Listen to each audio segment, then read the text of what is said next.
नमस्कार मित्रांनो, माझ्या यूट्यूब चॅनलमध्ये तुम्हा सगळ्यांचं पुन्हा एकदा मनापासून सहर्ष स्वागत। आताच्या क्षणाची सर्वात मोठी बातमी, राष्ट्रवादीला बसला सर्वात मोठा धक्का। काय आहे मोठी बातमी सविस्तर जाणून घेण्याअगोदर तुम्ही जर आमचे चॅनल सबस्क्राईब केलं नसेल तर सबस्क्राईब करा, बेल आयकॉन प्रेस करा, जेणेकरून आमचे असेच नवनवीन व्हिडिओ व राजकीय घडामोडी सर्वप्रथम तुम्हाला या चॅनलवर बघायला मिळतील। राष्ट्रवादी काँग्रेसचे अध्यक्ष शरद पवार गटाचे युवा नेते मेहबूब शेख यांच्याबाबत धक्कादायक बातमी समोर आली आहे। युवक काँग्रेसचे अध्यक्ष मेहबूब शेख यांच्यावर गुन्हा दाखल करण्यात आला आहे। विशेष म्हणजे शेख यांच्या विरोधात ॲट्रॉसिटीच्या कलमाअंतर्गत गुन्हा दाखल करण्यात आला आहे।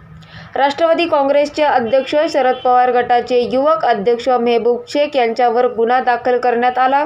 शेख यांच्यावर ॲट्रॉसिटीच्या कलमाअंतर्गत गुन्हा दाखल झाला आहे, त्यामुळे राजकीय वर्तुळात एकच खळबळ उडाली आहे। विशेष म्हणजे या प्रकरणी फिर्यादीवरून तरुणावरही गुन्हा दाखल होणार असल्याची माहिती मिळत आहे। मरीन ड्राईव्हवर पोलिसांनी दोघांवर क्रॉस FIR दाखल केला आहे। संबंधित प्रकार समोर आल्यानंतर एकच खळबळ उडाली आहे।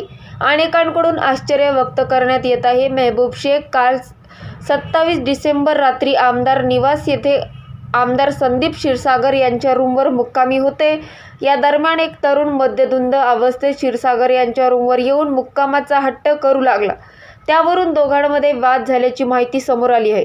हा वाद मरीन ड्राईव्ह पोलीस ठाण्यापर्यंत पोहोचला आहे। आता या प्रकरणी पोलिसांकडून काय कारवाई केली जाते हे सुद्धा पाहणं तेवढंच महत्त्वाचं आहे।